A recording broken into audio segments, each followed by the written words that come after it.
You know that sparkling tree in your living room? It feels like it's been a symbol of Christmas forever, right? But what if I told you its real story is way older, way more dramatic, and honestly way more mystical than you ever imagined? In this explainer, we are digging up the secret history of the Christmas tree.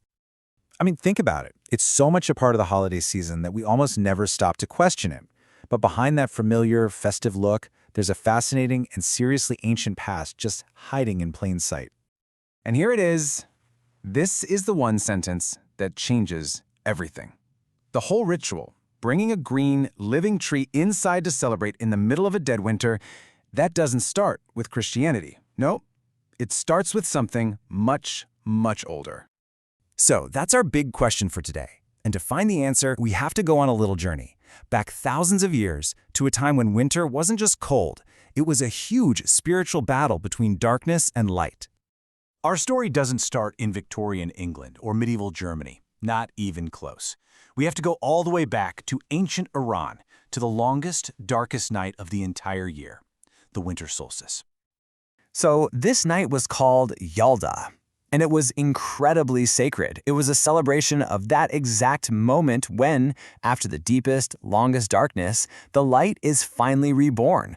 The whole festival was about the birth of a god named Mitra, the deity of light. So this wasn't just a holiday party, it was like a major cosmic event.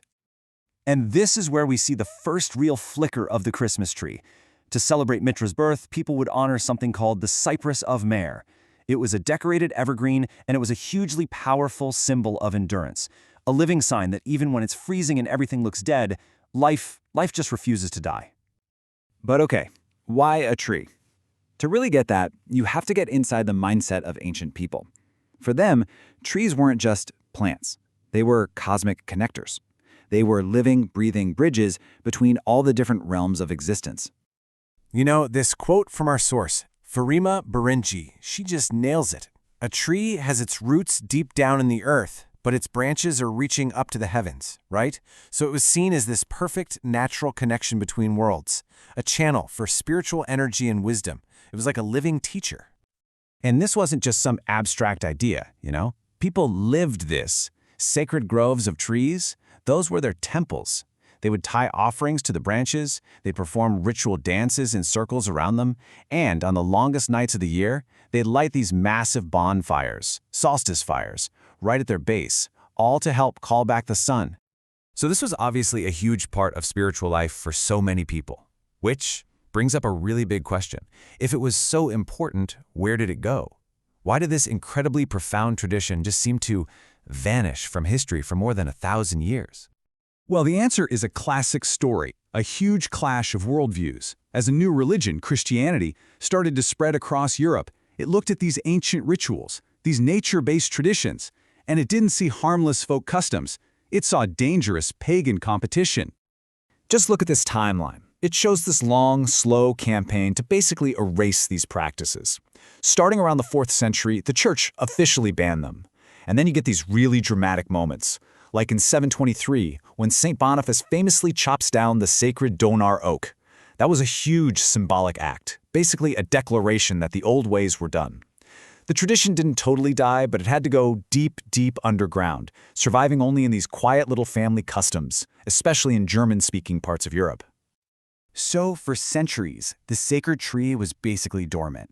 But its great awakening, its huge comeback, came from a place you would never, ever expect: the British Royal Palace.